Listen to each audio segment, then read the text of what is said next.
नमस्कार मित्रांनो, लग्नानंतर होईलच प्रेम मालिकेच्या आजच्या जबरदस्त भागामध्ये काव्याची डिलिव्हरी तर झाली आहे, पण बाळ रडत नसल्यामुळे आता सगळ्यांना फार मोठा धक्का बसला आहे. तर रम्याने इथे भाकीत केले. रम्याने एक गोष्ट बोलून दाखवली आणि ती गोष्ट बहुतेक सत्यात उतरती की काय, हाच आता सर्वांना प्रश्न पडलेला आहे. एवढंच नाही तर आर्याने केलेल्या त्या व्हिडिओ कॉलमुळे शेवटी नंदिनीने इथे काव्याची डिलिव्हरी केलेली आहे. हेच आपल्याला याच्या भागामध्ये पाहायचं आहे. त्यामुळे हा व्हिडिओ फार इंटरेस्टिंग आहे, शेवटपर्यंत नक्कीच पहा. तर आता मालिकेच्या सुरुवातीला आपण पाहत आहोत, काव्या हे पेपर लिहित असते. तिला खूप जास्त त्रास होऊ लागलेला असतो, कळा येत असतात, त्याचबरोबर वॉटर ब्रेक झालेलं असतं. त्यामुळे इतका त्रास होऊ नये, काव्या आता इकडे पेपर लिहिण्याचं कामच करत असते. पार्थला फार भीती वाटलेली असते, पण जीवा आणि नंदिनी हे दोघेही जण पार्थ सोबतच असतात आणि त्यानंतर त्याला ते आधार देण्याचं काम करत असतात. म्हणत असतात, काळजी करू नका पार्थ, सगळं काही व्यवस्थित होणार आहे. आणि आता शेवटचे काही मिनटं राहिले आहेत, त्यामुळे काव्याने पेपर हा व्यवस्थित लिहिला असेल. आता ज्या सुपरगार्ड असतात आणि त्या म्हणत असतात, अगदी शेवटचे 2 मिनटं राहिलेले आहेत पेपरसाठी. तुम्ही त्या 2 मिनटामध्ये तुमचा राहिलेला वेळ सगळा काही कव्हर करा आणि ताबडतोब पेपर लिहायला घ्या. असं म्हटल्याबरोबर आता शेवटच्या 2 मिनटाची अनाऊन्समेंट होते आणि 2 मिनटाची अनाऊन्समेंट झाल्याबरोबर इथे आता काव्याचा पेपर तर लिहून झालेला असतो, पण तिला मात्र आता वेदना सहन होऊ लागलेल्या नसतात. प्रचंड त्रास तिला होत असतो.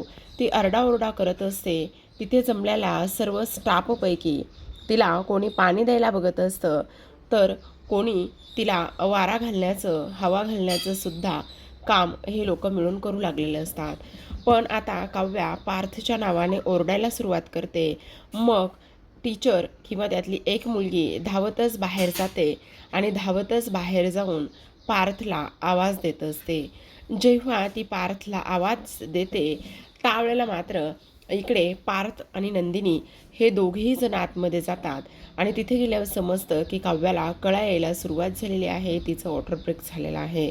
आता पार्थ हा जीवाला बाहेरच थांबवतो आणि म्हणत असतो, तू ताबडतोब ॲम्ब्युलन्सला फोन कर, काही झालं तरी ॲम्ब्युलन्स ही ताबडतोब आली पाहिजे, असं तो बोलतो. आणि धावतच नंदिनी आणि सोबतच आता जीवा, नंदिनी आणि पार्थ हे दोघेही जण आतमध्ये जात असतात.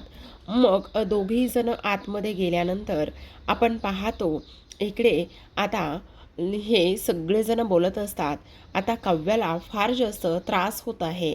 मग पार्थ म्हणत असतो, हे बघ नंदिनी, काव्या, तू अजिबात काळजी करू नकोस. नंदिनी आणि मी दोघेही जण इथे आहोत, त्यामुळे आम्ही तुला काहीही होऊ देणार नाही, असं सुद्धा आता इकडे ती लोक बोलत असतात. आणि त्यानंतर लगेचच आता इकडे नंदिनी ही जीवाला फोन करत असते आणि म्हणत असते, ॲम्ब्युलन्स भेटली का. त्यानंतर मात्र इकडे आता तो म्हणत असतो, इथे कॉलेजच्या बाहेर फार जास्त पाणी साचलेलं आहे, त्यामुळे ॲम्ब्युलन्स भेटणं फार जास्त कठीण आहे. दुसरीकडे आता जीवा म्हणत असतो, हे बघा ॲम्ब्युलन्सवाल्यांशी बोलत असताना काही करून इथे ॲम्ब्युलन्स ही आली पाहिजे, ॲम्ब्युलन्स येणं फार जास्त गरजेचं आहे, असं सांगण्यात येतं. मग आता नंदिनीसुद्धा तिचा प्रयत्न करत असते आणि मानिनीला कॉल केलेला असतो. मानिनीला झालेला प्रकार सांगितलेला असतो, त्यामुळे मानिनीला तर अजूनच टेन्शन आलेलं असतं की आता काय होणार आणि कसं होणार म्हणून. त्यानंतर इकडे जीवा त्याचा पूर्ण प्रयत्न करत असतो फोन लावण्याचा. आणि त्याहूनही सगळ्यात महत्त्वाची गोष्ट म्हणजे आता काही जरी झालं तरीसुद्धा काव्याला हॉस्पिटलमध्ये नेऊन तिची डिलेवरी केली पाहिजे. आर्याला नॉर्मल कॉल केल्यानंतर तिने उचललेला नसतो. त्यानंतर मात्र नंदिनी आता इकडे आर्याला व्हिडिओ कॉल करते. मग आर्या म्हणत असते, नंदिनी मला व्हिडिओ कॉल का करत आहे. मग ती फोन उचलते आणि तिला विचारत असते, नंदिनी काय झालेलं आहे, तू मला व्हिडिओ कॉल का बरं करत आहेस. त्यावेळेला मात्र इथे नंदिनी म्हणत असते, आर्या खूप मोठा प्रॉब्लेम झाला आहे, तुला सांगू का. इथे काव्याला कळा यायला सुरुवात झालेली आहे, तिचा वॉटर ब्रेक झाला आहे, त्यामुळे काय करायचं समजत नाही. त्याचबरोबर आर्या म्हणत असते, तुम्ही इथे ॲम्ब्युलन्सवाल्याला फोन केला आहे का? तेव्हा नंदिनी म्हणत असते, आम्ही ॲम्ब्युलन्सवाल्याला फोन केला आहे, पण तुला एक गोष्ट सांगू का? ॲम्ब्युलन्स येण्यासाठी फार वेळ लागेल, कारण इथे कॉलेजच्या बाहेर फार जास्त पाणी साठलेलं आहे आणि त्यामुळे ॲम्ब्युलन्स येईल की नाही ह्या गोष्टी मात्र इथे समजत नाहीत. मग आता इथे आर्या काव्याशी बोलत असते आणि म्हणत असते, काव्या तू अजिबात काळजी करू नकोस. हे बघ, मोठा श्वास घे आणि अजिबात घाबरून जाऊ नकोस. जर तू घाबरलीस तर तुझा BP किंवा आणखी काही प्रॉब्लेम इथे होऊ शकतो. त्यामुळे तुला घाबरण्याची गरज नाही आहे. हे बघ, तुझ्यासोबत सगळेजण आहेत. तू अजिबात काळजी करू नकोस. हवं तर मी तिकडे येते. पण नंदिनी म्हणत असते, तू कशी येणार आहेस तिकडे कळत नाही आहे. मग इकडे जीवा कंटिन्यू हा ॲम्ब्युलन्सवाल्यांना गाईड करत असतो, बोलवत असतो आणि काही जरी झालं तरीसुद्धा काव्यासाठी आपण ॲम्ब्युलन्स किंवा आणखी काही गोष्टी केल्या पाहिजे असं सुद्धा जीवाला वाटत असतं.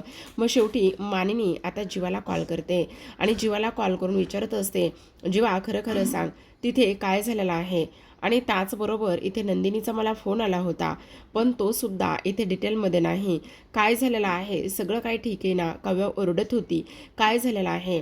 त्यावेळेला मात्र इथे आता जीवा झालेला सगळा प्रकार सांगत असतो आणि म्हणत असतो की कॉलेजच्या बाहेर प्रचंड इथे आता पाणी साठलं आहे आणि पाणी साठल्यामुळे आता काय करायचं काय नाही ह्या सगळ्या गोष्टी अजिबात समजत नाही. मग आता इथे जीवाने डिटेलमध्ये सगळ्या गोष्टी सांगितल्यानंतर इथे आता रम्या आणि वसू ह्या दोघींनासुद्धा धक्काच बसतो. आता खरं पाहायला गेलं तर वसूला वाईट वाटत असतं बरं का. वसू धावतच येते आणि मानिनीला विचारते, मानिनी काय गं, काय झालंय? काय एवढी घाबरलीस आणि फोन कुणाचा होता? अहो आत्या, काव्याला कळायला सुरू झाल्यात आणि ते सुद्धा परीक्षा सेंटरवरच. आणि तुम्हाला सांगू, एवढं प्रचंड पाणी ना बाहेर, ॲम्ब्युलन्स नाही का गाडी नाही, काय करायचं ते कळत नाही आहे. आता वसू म्हणत असते, मानिनी काळजी करू नको, सगळं ठीक होईल. पण मला ना खूप जास्त टेन्शन आलं आहे हो, काय करायचं ते काहीच कळत नाही आहे. जीवाला दरदरून घाम फुटलेला असतो. त्यानंतर लगेच मानिनी पुन्हा जीवाला फोन करते आणि म्हणत असते, हे बघ मी आत्ताच्या आत्ता तिकडे येते. काही झालं ना तरीसुद्धा काव्याला मात्र काही होता कामा नये असं म्हणून ती फोन ठेवत असते. मग आता मानिनी घरातल्या सगळ्यांना आवाज देते आणि म्हणत असते, मिथुन भाऊजी तुम्ही ताबडतोब कॅब बुक करा. काही झालं तरी मला हॉस्पिटलला जायचं आहे, मी इथे नाही थांबू शकत आहे. काव्याला कळायला सुरुवात झालेली आहे, कोणत्याही क्षणी इथे डिलिव्हरी होऊ शकते. जीवा तुला एक गोष्ट सांगू का, परवाच डॉक्टरांनी सांगितलं होतं की काव्याची डिलिव्हरी ही 8व्या महिन्यात सुद्धा होऊ शकते. कालच काव्याला 8वा महिना सुरू झाला आहे आणि त्यानंतर डिलिव्हरी. जीवा मला आता फार भीती वाटायला लागलेली आहे. मिथुन भाऊजी तुम्ही ताबडतोब इथे कॅब बुक करा ना, आणि मला काव्याकडे जायचं आहे. तिथे काय होतंय काय नाही ह्या सगळ्या गोष्टी मला पाहायच्यात. एकटी बिचारी नंदिनी काय करेल? तिथे डॉक्टर पण नाही, काहीच नाही आहे आणि ॲम्ब्युलन्स पण पोहोचेना. काय करायचं मला समजत नाही. असे एक ना अनेक प्रश्न आता इकडे ती विचारू लागलेली असते, बोलू लागलेली असते. आता हे सगळं काही झाल्यानंतर इथे पार्थने जीवाला कॉल केलेला असतो आणि जीवा म्हणत असतो, दादा कळत नाही आहे, खूप मोठा प्रॉब्लेम झाला आहे. अरे काय झालं आहे ते तरी सांग. तेव्हा तो म्हणत असतो, दादा हे बघ ना, ॲम्ब्युलन्स इथंपर्यंत येण्यासाठी तयारच नाही आहे. मग आता जीवा म्हणत असतो, हे बघ ॲम्ब्युलन्स येत नाही तर आपली गाडी काढ, मी काव्याला खाली घेऊन येतो. त्यावर जीवा म्हणत असतो, दादा गाडी निघणंसुद्धा शक्य नाही आहे, एवढं प्रचंड पाणी साठलं आहे तिथे, मग कशी गाडीसुद्धा निघणारच नाही आहे, अशक्य आहे या सगळ्या गोष्टी. आता मात्र हे सगळं काही झाल्यानंतर आता हे सगळ्या गोष्टी खूप जास्त डेंजरस होऊ लागलेल्या असतात. आर्या म्हणत असते, ऐका अजिबात तुम्ही काळजी करू नका. हे बघ नंदिनी, मी तुला काय सांगते ते एकदा ऐक. आता वेळ वाया घालून अजिबात चालणार नाही आहे. तुला सांगू नंदिनी, आता तुलाच काहीतरी करावं लागणार आहे. नंदिनी म्हणत असते, म्हणजे मला नाही समजलं. हे बघ हे बघ तू तू काहीतरी कर. नंदिनी म्हणत असते, तू सांग आर्या, मी काव्याला काहीच नाही होऊ देणार आहे. काव्यासाठी मी काहीही करायला तयार आहे. मला फक्त सांग काय करायचं आहे. बोल काय करायचं आहे ते सगळं तू मला सांग. असं म्हटल्याबरोबर आता इकडे आर्या म्हणत असते, काव्याची डिलिव्हरी ही तुला करावी लागणार आहे. हे बघ नंदिनी, तू घाबरू नकोस, तू काव्याची डिलिव्हरी कर. तेव्हा जीवा म्हणत असतो, वेडी आहेस का आर्या? नंदिनी कशी काव्याची डिलिव्हरी करणार आहे? हां, तुला काही वेळ लागलं आहे का? हे सगळ्या गोष्टी कशा होणं शक्य आहे? नंदिनी म्हणत असते, वेडी आहेस का आर्या तू? अगं मी कशी डिलिव्हरी करणार आहे? नाही करू शकत आहे मी डिलिव्हरी आणि मला काहीच माहिती नाही आहे. त्यावर आता इकडे रम्या आणि वसू एकमेकींकडे पाहतात आणि म्हणत असतात, बघितलंस नंदिनी डिलिव्हरी करणार आहे? कशी? आणि ती सुद्धा काव्याची डिलिव्हरी नंदिनी करणार आहे. आता नंदिनी म्हणत असते, हे बघ आर्या, मला काहीच नाही जमणार आहे. वेडी आहेस का? मी ऑलरेडी फार जास्त घाबरलेली आहे. आणि त्यानंतर मुळात महत्त्वाची गोष्ट म्हणजे आत्ता काव्याची ही परिस्थिती बघून माझ्या हातात थरथरायला लागलेत. मी पूर्ण थंड पडली आणि काव्याची डिलिव्हरी मला कशी करायला जमणार आहे? नाही होऊ शकत आहे आर्या, हे सगळं कसं शक्य आहे? आर्या म्हणत असते, नंदिनी हे बघ, तू करू शकतेस ते. मला पूर्ण विश्वास आहे, माझी पूर्ण खात्री आहे. हे बघ, मला पूर्ण विश्वास आहे, तू नक्की करू शकतेस आणि तू करणार. काही जरी झालं तरी आर्याची डिलिव्हरी ही तुलाच करावी लागणार आहे नंदिनी. आपल्याकडे दुसरा कोणताही पर्याय नाही आहे. मी तुला गाईड करते. अगं तुला सांगू का, एक वेळा आता स्टेशनवर काय झालं होतं, एका लेडीजला कळा यायला सुरुवात झाली होती आणि त्यानंतर एका मुलानं डॉक्टरच्या गायडन्सनुसार तिची डिलिव्हरी सुखरूप पद्धतीने पार पाडली होती. मग आर्या तिला सजेस्ट करत असते आणि सांगत असते, ह्या पद्धतीने हे सगळं काही कर. काही जरी झालं तरी सुद्धा नंदिनी तुला करायचंच आहे. हे बघ, काव्यासाठी ह्या सगळ्या गोष्टी करणं फार जास्त महत्त्वाचं आहे, फार जास्त गरजेचं आहे. नाहीतर इथे काव्याच्या जीवाला धोका होऊ शकतो. हे बघ, असं नाही जमणार आहे. आपण तिला हॉस्पिटलमध्ये ताबडतोब घेऊन येऊ. अगं अगं हॉस्पिटलमध्ये आणेपर्यंत तुम्हाला ट्रॅफिक लागलं, वाटेत जर काही प्रॉब्लेम झाला तर मग काव्याच्या जीवावर किती वेतेल. नाही आर्या, हे सगळं फार जास्त चुकीचं आहे. मला हे सगळं नाही जमणार आहे करायला. तुला कसं समजत नाही आहे? तू जरा माझं थोडं तरी ऐकून घे ना. असं म्हटल्याबरोबर आता मात्र इकडे आर्या तिला स्पष्टपणे सांगत असते की नाही, काही जरी झालं तरी सुद्धा तुलाच डिलिव्हरी करायची नंदिनी.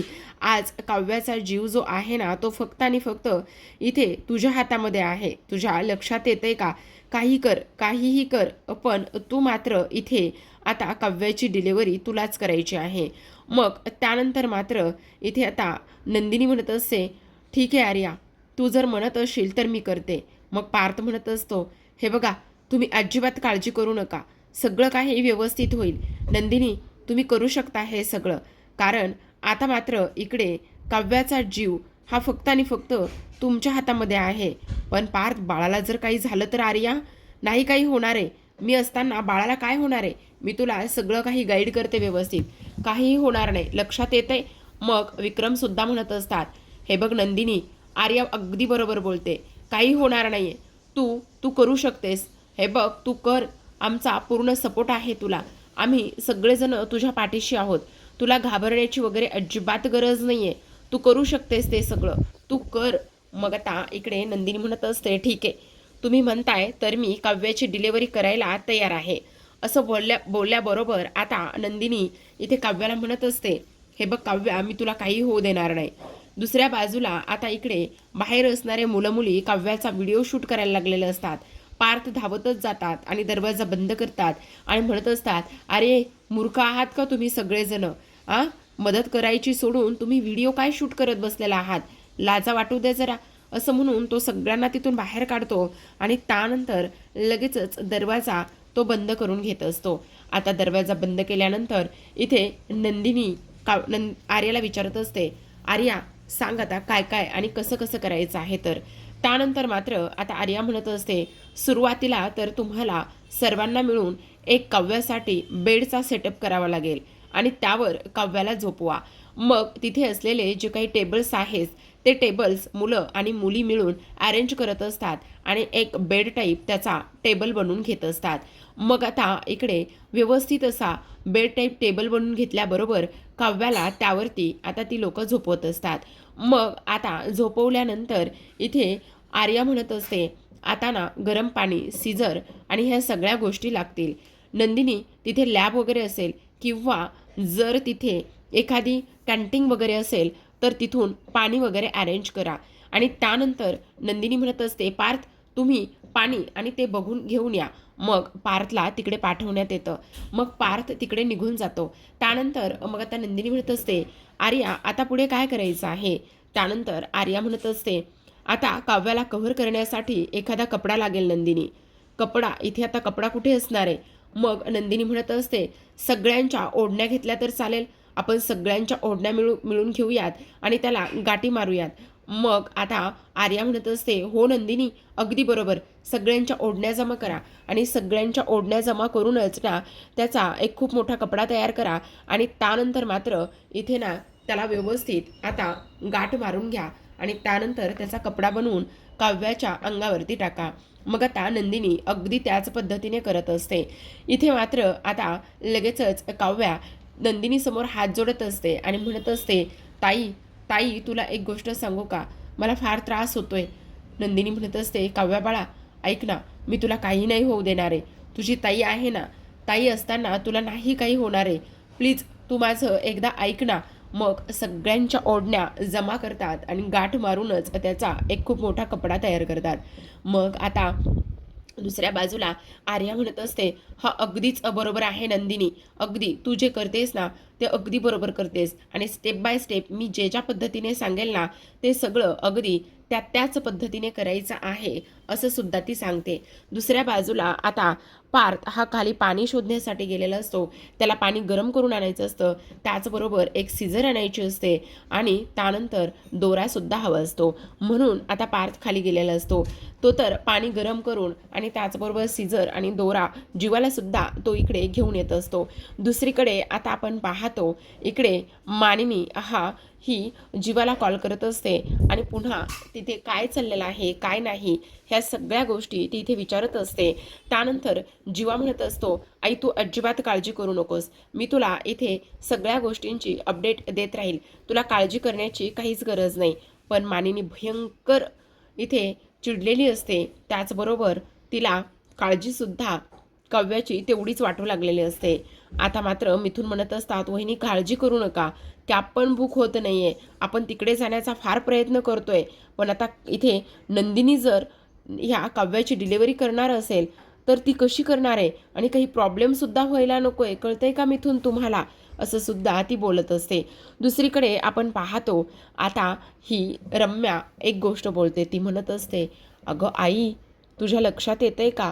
तेव्हा वसू म्हणत असते, बाई काव्याला आणि त्याचबरोबर बाळाला काही होऊ देऊ नकोस, ते दोघेही जण सुखरूप असू दे, असं ती बोलून जाते.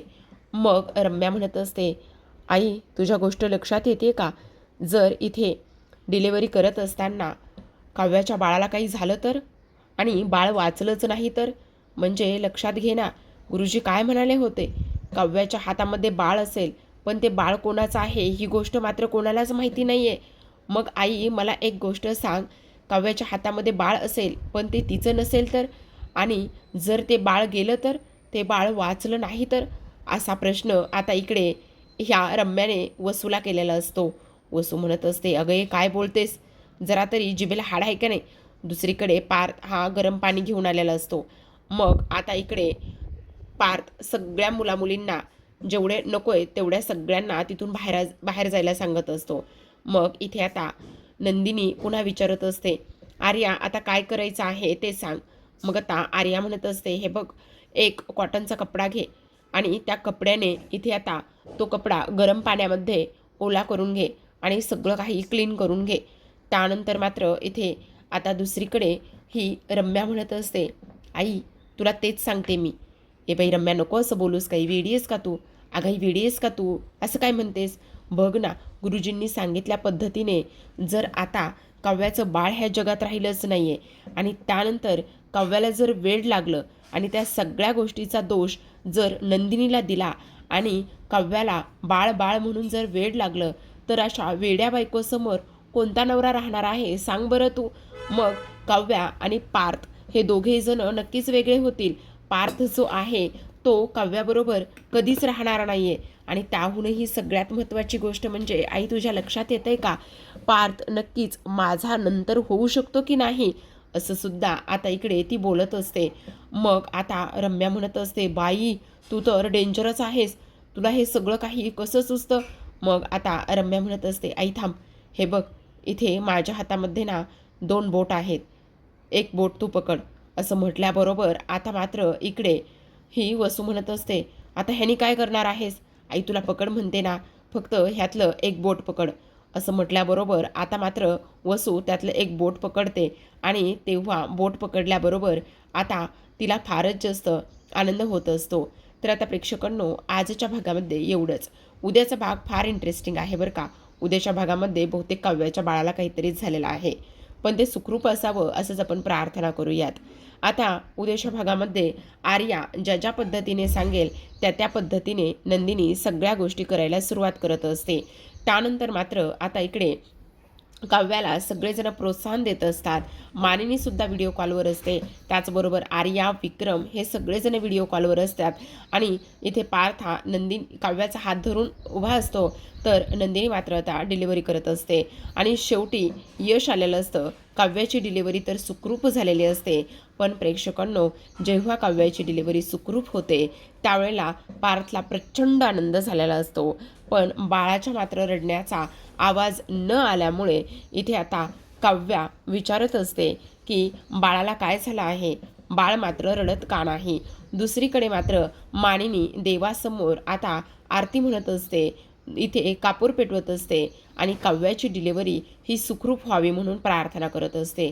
तिच्याच बाजूला नाटके म्हणून रम्या आणि वसू ह्या दोघी जणी उभ्या असतात. का तर मानिनीला दाखवायला पाहिजे, तिला समजायला पाहिजे की आम्हाला सुद्धा काव्याची मात्र किती काळजी आहे म्हणून. पण इकडे मात्र आता बाळ न रडल्यामुळे काव्याचा प्रश्न हा नंदिनीच्या जीवाला लागत असतो आणि नंदिनीला ह्या सर्व गोष्टींचा फार मोठा धक्कासुद्धा बसलेला असतो की बाळ तर रडत नाहीये, डिलेवरी तर सुखरूप झाली, पण बाळ मात्र का रडत नाहीये, हा प्रश्न आता इकडे नंदिनीच्या सुद्धा मनात आलेला असतो. पण जेव्हा हे सगळं काही समजतं त्यावेळेला आता इथे पार्थ काय करेल आणि काय नाही ह्या गोष्टी सोबतच आता इकडे आर्या आणखी ह्या सगळ्या गोष्टीबद्दल काय सजेशन देईल हे पाहणं फार इंटरेस्टिंग आहे. तर भेटूया उद्याच्या भागामध्ये. तोपर्यंत तुम्ही पाहत राहा लग्नानंतर होईलच प्रेम.